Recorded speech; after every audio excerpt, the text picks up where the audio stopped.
अस्सलामुअलैकुम एवरीवन, क्या हाल चाल है आप सबकी। उम्मीद करती हूँ आप सब ठीक ठाक होंगे। अल्हम्दुलिल्लाह हम भी ठीक हैं। अभी जो आपने इससे पहले की क्लिप देखी ना, वो मॉर्निंग की क्लिप थी। सुबह के 7 बज रहे थे तब मैंने वो क्लिप शूट की थी और इतना ज़्यादा फॉगी हो गया था वेदर।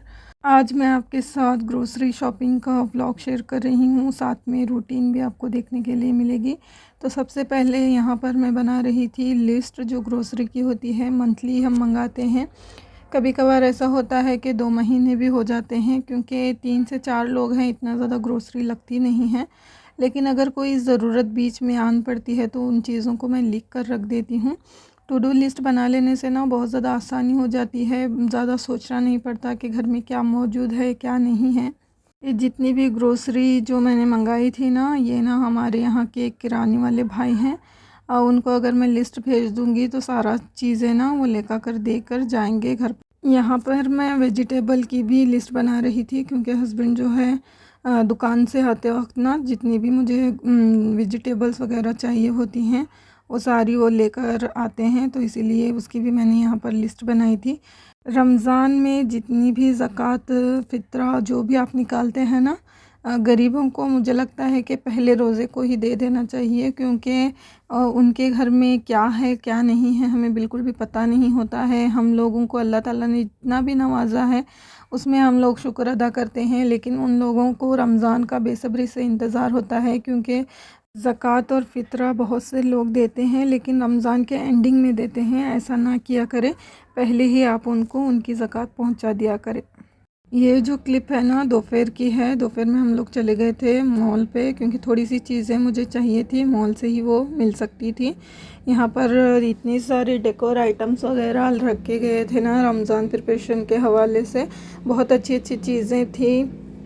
यहाँ पर फेक प्लांट्स थे, इतनी सारी बच्चों के खिलौने थे, फ्लावर्स थे, और किचन आइटम्स का तो क्या ही कहना, इतनी अच्छी अच्छी चीज़ें थी ना। डेकोर आइटम्स भी अभी तो रमज़ान में इतनी ज़्यादा ऑफ़र्स डाले गए थे, लेकिन ज़्यादा कुछ मैंने यहाँ पे नहीं लिया था। मुझे जितनी चीज़ें चाहिए थी मैं वो एक लिस्ट बना कर गई थी, उतनी ही चीज़ें मैं लेकर आई थी। ज़्यादा मैंने यहाँ पर कुछ भी नहीं लिया, क्योंकि इतनी सारी चीज़ें हो जाती हैं जो हम लाना चाहते हैं वो हम बिल्कुल भी नहीं लेकर आते हैं। जो इतनी ज़रूरत ही नहीं है वो चीज़ें घर पर आ जाती हैं, और मैं सच बताऊं तो बाद में वो चीज़ें मुझसे यूज़ भी नहीं होती हैं। बहुत सारी ऐसी चीज़ें हैं जो मैं लेकर आई थी कि इनका मैं यूज़ करूँगी, और ऑफ़र तो इतने अच्छे लगे हुए हैं अभी माशाल्लाह। रमज़ान की ये आमद पर बहुत सारे जो हुबली में रहते हैं ना, आप लोग जाकर देख सकते हैं हमारे यहाँ के मॉल में। अब ये शाम का टाइम था तो हस्बैंड के सर में दर्द हो गया था मॉल घूमने के बाद, इसीलिए यहाँ पर मैं अदरक की चाय बना रही थी। शाम के वक्त ना हमेशा हस्बैंड को चाय चाहिए होती है, क्योंकि चाय के बिना को किसी का भी हमारा गुजारा नहीं है। अगर थोड़ी देर भी चाय नहीं पी जाए ना तो सर में अचानक से दर्द उठ जाता है, पता नहीं कहाँ से आता है। जल्दी से मैंने यहाँ पर चाय बना ली थी और हम दोनों ने मिलकर चाय पी। उसके बाद मुझे ग्रोसरी जितनी भी आई हुई थी ना दुकान से तो पूरी मुझे निकालनी थी। अब नेक्स्ट बहुत ज़्यादा मैंने यहाँ पर ग्रोसरी नहीं मंगाई थी, जितनी मुझे लग सकती थी बजट में रहकर ही मैंने यहाँ पर मंगाई थी। और ये देखिए लिस्ट है, अगर आपको कन्नड़ा आता है तो आप कन्नड़ा पढ़ सकते हो। यहाँ पर सबसे पहले ना गेहूँ मैंने मंगाया था और मैगी के पॉकेट्स वगैरह मंगाई थी। चाय की पत्ती तो बहुत ज़्यादा लगती है अभी, तो चाय पत्ती आ गई थी। 1 kg का ये डब्बा था और इसके साथ ना डब्बा भी फ्री आया था। किसान जाम और मियोनीज़, और यहाँ पर मैंने चिंग्स की जो चटनी होती है वो मंगाई थी। पिज़्ज़ा वगैरह बनाऊंगी तो वो यूज़ होगी। और औलक की है, यहाँ पर हल्दी है, मूंग के दाने हैं, बादाम और काजू और पिस्ता मैंने अभी ही मंगा लिया था, क्योंकि ये जो क्लिप है ना 20 दिन पहले की है। इसके बाद फिर से मैंने मंगाया था, जो जितनी चीज़ें अभी रमज़ान में लगने वाली थी उन चीज़ों को मैंने बाद में मंगाया है। और यहाँ पर देखिए हवेज वगैरह भी मुझे भून कर रखनी थी तो वो भी मैंने मंगाए थे। और हमारा जितना भी बजट है ना उसी में ही जितना 1 या 2 महीने में हमें लग सकता था वो मैंने यहाँ पर चीज़ें मंगाई थी। रमज़ान ऐसा महीना है जिसमें अल्लाह ताला ने कुरान को नाजिल फरमाया था। और बिल्कुल भी मेरा ये मकसद नहीं है इस वीडियो को बनाने का कि कितनी चीज़ें मैंने मंगाई थी, कितनी चीज़ें हमने खाई, क्या क्या हमने बनाया। जस्ट हम इन्फ्लुएंसर्स हैं, यूट्यूबर्स हैं, तो वीडियोस बनानी पड़ती हैं। कोई दिखावे का, किसी की दिल आज़ारी का बिल्कुल भी मेरा ऐसा कोई मकसद नहीं है। जस्ट ये जो होम मैनेजमेंट होता है वही, और बजट में रहकर आप कितनी चीज़ें ला सकती हैं जो ज़रूरत होती हैं, उसी के हिसाब से मैंने ये वीडियो बनाई है। और मुझे एक कमेंट भी आया था कि रमज़ान है या फेस्ट, रमज़ान ही है। रमज़ान में सबसे ज़्यादा अल्लाह ताला की इबादत और उसके ज़िक्र और अज़कार में ना गुजारनी ज़रूरी है। इसीलिए मैंने रमज़ान प्रिपरेशन की वीडियो ना बनाई थी, जिससे कि आसानी हो जाती है थोड़ी सी चीज़ें अगर बनी हुई होंगी, क्योंकि हम लोग सिर्फ घर के ही काम नहीं, बच्चों को भी संभालना होता है, सारी ज़िम्मेदारियां हम पर ही होती हैं। तो थोड़े से काम पहले ही करके रख लेंगे तो बहुत ज़्यादा रमज़ान में आसानी हो जाएगी। रमज़ान की बिफ़ोर प्रिपरेशन करने का सिर्फ यही मकसद होता है कि रमज़ान में ना हमें ज़्यादा टाइम मिले इबादत के लिए, क्योंकि रमज़ान में ना आधे से ज़्यादा अगर आप प्रिपरेशन कुछ भी नहीं करके रखोगे, बहुत ज़्यादा टाइम ना आपका पकाने में चला जाएगा। थोड़ी सी प्रिपरेशन आप करके रख लें 1-2 हफ्ते के लिए, तो इसमें कोई बुरी बात नहीं है, आप कर सकते हो। क्योंकि जो मदर्स हैं जिनके बच्चे बड़े हैं उनका तो चल जाएगा, वो रोज़ा रखते हैं। जिनके बच्चे छोटे हैं ना, उनको मॉर्निंग टिफ़िन भी बनाना होता है, स्कूल से आने के बाद उनका सब कुछ उनके लिए लंच वगैरह बनाना होता है, इवनिंग स्नैक्स उनको देने पड़ते हैं। मुझे लगता है रमज़ान की सबसे बड़ी तैयारी ये है कि दिलों को साफ़ करना। जिसके दिल में गुस्सा है, बुग़्ज़ है, नफ़रत है किसी के लिए, तो उसको अपने दिल से निकाल दें और रमज़ान में एक पाक साफ़ इंसान बनकर उसमें दाखिल हो जाएं और अपने दिलों को सुकून से भर दें। रमज़ान ना सिर्फ खाने पीने का बल्कि सुकून और इबादत का बहुत बड़ा महीना है। हुज़ूर पाक सल्लल्लाहु अलैहि वसल्लम ने फरमाया था, अगर रमज़ान क्या है आपको पता चल जाए ना, तो आप दुआ करोगे कि रमज़ान कभी भी ख़त्म ना हो, ऐसा उनका कहना था। जितने भी चीज़ें थी ना, सारे डब्बों को मैंने पहले ही धो दिया था और थोड़े से डब्बे बाद में मैंने हाफ हुए थे ना जितने भी, तो उनको फिर से मैंने रिफ़िल कर दिया था और उनकी जगह पर उनको रख दिया था। थोड़ी सी तैयारी कर लेंगे तो आसानी हो जाएगी। मैं हर साल ऐसे ही करती हूँ। पिछले साल तो मैंने बहुत ज़्यादा मेहनत करके ना समोसे वगैरह सब कुछ बनाए थे, लेकिन अब मैंने सोचा है कि मैं ना साथ साथ ही बनाते रहूँगी। क्योंकि एक बार मैंने क्या किया था, 2 हफ्तों के लिए बनाया था और वो खाए ही नहीं थे हस्बैंड ने, तो इसीलिए फ़्रेश बना कर दूँगी, ज़्यादा आसानी हो जाएगी इसमें भी। वैसे भी कर सकते हैं, अगर कोई चीज़ें दूसरी हैं तो आप वो भी बना कर रख सकते हैं, प्रिपरेशन वगैरह भी आप कर सकते हो। जितनी भी बची थी ना चीज़ें, ऐसे मैं एक डब्बे में डाल कर रख देती हूँ। और दूसरी बार भी मैंने ना ये मंगाया था ग्रोसरी, क्योंकि थोड़ी सी चीज़ें इसमें नहीं थी जो रमज़ान में लगने वाली थी, उसे मैंने बाद में मंगाया था। और ऐसा एक जर्मन का डब्बा मैंने किया हुआ है, बची हुई सारी चीज़ें इसी में मैं रखती हूँ। जब भी कमी हो जाती है तो इसी में से लेकर उनको रीफ़िल कर दिया करती हूँ। और सारा सब कुछ निकाल दिया था मैंने डब्बों में। उसके बाद ये टॉवल वगैरह इसको निकाल दिया और इसको अच्छे से झटक कर इसकी जहाँ जगह थी उसको मैंने रख दिया था। यहाँ पर मेरा आधे से ज़्यादा ना काम हो गया था।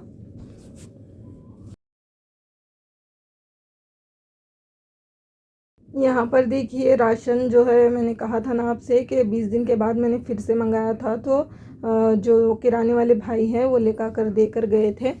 तो यहाँ पर मैंने मंगाई थी, ये बड़ी वाली बोरी में जो दिख रहा है इसमें गेहूँ है, क्योंकि सहरी में ना हमारे यहाँ मेरे हस्बैंड जो हैं और मैं और मेरे सास जो हैं, हम लोग गेहूँ की रोटी खाते हैं, तो गेहूँ बहुत ज़्यादा लगती है हमें। इसे ना पिसा कर मैं स्टोर कर देती हूँ। उसके बाद थोड़ी सी चीज़ें जो चाहिए थी, मैदा वगैरह, पॉन्ड्स पाउडर वगैरह सब ख़त्म हुआ था। और कस्टर्ड जो है लाजमी आना था, क्योंकि हस्बैंड जो है इफ्तारी ना कस्टर्ड वगैरह थोड़ा सा मीठा उनको चाहिए होता है, इसीलिए। और ये देखिए बेसन मैंने मंगाया था। बेसन तो रमज़ान में बहुत ज़्यादा लगता है, क्योंकि इसके प्याज वगैरह के पकौड़ी वगैरह सब बनते हैं। और औलक्की भी ख़त्म हो गई थी, फ़ातिमा टिफ़िन वगैरह में लेकर जाती है, तो वो भी मैंने मंगा लिया। और वाइट तिल मैंने मंगाई थी, क्योंकि ख़त्म हुई थी, क्योंकि ये ना बहुत ज़्यादा लगती है अभी।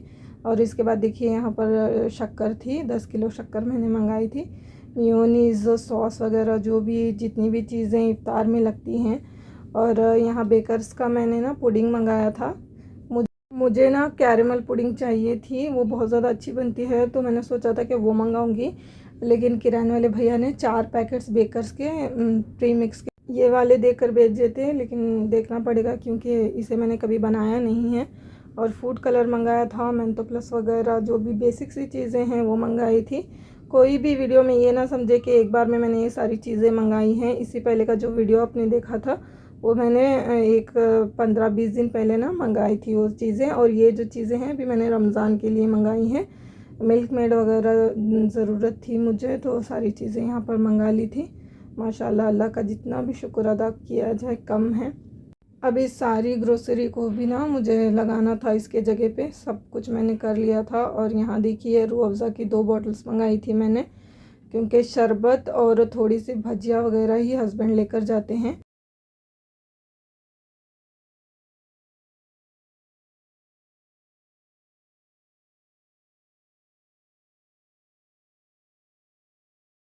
रमज़ान में हम बिल्कुल भी मछली नहीं खाते हैं, ना मछली लाते हैं और ना ही मछली खाते हैं।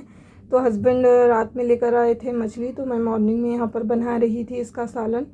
तो यहाँ पर ना ये वाली मछली का नाम मुझे पता नहीं है कौन सी मछली है, लेकिन जस्ट मैं यहाँ पर आपको मसाले दिखा रही हूँ। हल्दी पाउडर, धनिया पाउडर लिया है मैंने, और थोड़ी सी कूटी हुई लाल मिर्च है इसमें, गरम मसाला है, थोड़ी काली मिर्च है, लाल मिर्च है इसके अंदर। सारी चीज़ों को इसे डाल कर ना अच्छे से मैं फ्राई कर लूँगी। ये जो मछली का सालन है ना बहुत ज़्यादा यूनिक है। आपने कभी बनाई हो तो मुझे कमेंट्स ज़रूर करना। सारे जितने भी बेसिक से मसाले थे उनको अच्छे से मिक्स कर लेना है। कर लेने के बाद मछली के ऊपर ना ऐसे सूखा मसाला आपको लगाना है। सारी जितनी भी मछली थी, जितनी भी कटी हुई थी, मुंडी वाली थी इसमें और धड़ वाली, दोनों भी मैंने फ्राई करके ना इसका सालन ही बना दिया था। क्योंकि फिर अब रमज़ान आने वाले हैं तो बिल्कुल भी यूज़ ही नहीं होगी, इसीलिए सबको ही मैंने बना दिया था। इसको ना आपने इसे थोड़ा सा ना फ्राई कर लेना है। थोड़ा सा ऑयल डाला है मैंने, डीप फ्राई नहीं किया है, नॉर्मल सा आपने इसे फ्राई करना है। जितनी कि ये अच्छे से ना ब्राउन हो जाए, इसे अच्छे से आप फ्राई कर लें। सारी मछली को अलट पलट करके मैंने अच्छे से यहाँ पर देखिए इनको तल लिया था। अब इसका जो ग्रेवी है ना, ग्रेवी में मैं बना रही थी, इसके लिए आपने प्याज और टमाटर को इसमें डाल देना है। हरी मिर्च वगैरह भी मैंने इसमें डाली है, क्योंकि ये ग्रीन सालन है, हरी मिर्ची का, लाल सालन नहीं है ये। यहाँ पर मैंने 3 से 4 टमाटर कट करके डाले थे। डालकर इसको अच्छे से मिक्स कर लेंगे। इसे ना बहुत ज़्यादा आपको फ्राई नहीं करना है, थोड़ी सी प्याज ना ट्रांसपेरेंट होने तक आप इसे फ्राई कर लें। उसके बाद इसको हम अच्छे से पीस लेंगे। जब तक प्याज टमाटर वगैरह फ्राई हो रहे हैं ना, यहाँ पर मैं जब तक इसका मसाला तैयार कर लूँगी। ऑयल लिया है यहाँ पर मैंने, इसी में अदरक लहसुन का पेस्ट डाला है 2 टीस्पून जितना। उसके बाद इसको अच्छे से पका लेंगे। अब इसमें हम डालेंगे लाल मिर्च, चाहिए तो आप डाल सकते हैं, नहीं तो आप इसे स्किप भी कर सकते हैं, क्योंकि मैंने ग्रीन बनाने का सोचा था और हस्बैंड ने कहा कि रेड बना दो, तो मैंने सोचा थोड़ी सी ऐड कर देती हूँ मिर्च इसमें। प्याज टमाटर को अच्छे से मैंने ग्राइंड कर लिया था। उसके बाद इसमें अच्छे से डाल करना आपको इसे अच्छे से भून लेना है। बिल्कुल इसका ना तेल जो है अलग हो जाना चाहिए, ऐसे आपको भूनना है। उसके बाद जितना भी जार में मसाला बचा हुआ था उसमें थोड़ा सा मैंने पानी डाल के इसको अच्छे से पकने के लिए रख दिया था। 10 से 15 मिनट तक आप इसे अच्छे से पकाएं। उसके बाद हम इसमें थोड़ी सी डालेंगे दही। दही डालकर हम इसको अच्छे से मिक्स करेंगे और इसको भी अच्छे से भून भून कर ना आपको बनाना है अच्छे से, ताकि ना प्याज टमाटर वगैरह की जितनी भी महक है ना वो सारी चली जाएगी। यहाँ पर देखिए मैंने इसे ना थोड़ी थोड़ी देर के लिए इसका ढक्कन ढाँप कर इसको पकाया है। जैसे ही इसकी सारी जो ग्रेवी है वो अच्छे से पक जाए तब आप मछली को इसमें डाल दें। और मछली डालने के बाद ज़्यादा देर तक आपको पकाना नहीं है, क्योंकि मछली पहले से ही पकी हुई है। उसके बाद मैंने ना इसे थोड़ी देर के लिए ढक दिया था, 2 मिनट, ज़्यादा नहीं, क्योंकि मछली ना टूट जाएगी वरना। इस वक्त तक मछली बिल्कुल बनकर तैयार है। आज का मेरा व्लॉग आपको कैसा लगा कमेंट्स में ज़रूर बताइएगा। और जो मैंने ग्रोसरीज आपसे शेयर की है वो भी आप मुझे ज़रूर बताइएगा कैसी लगी आपको। ये हमारे हुबली में सारी चीज़ें जो भी मिलती हैं वो मैंने आपके साथ शेयर की हैं। 6 से 7 हज़ार तक का बजट हो जाता है। अगर वीडियो अच्छी लगी हो तो लाइक शेयर और सब्सक्राइब कर दें। अल्लाह हाफिज़।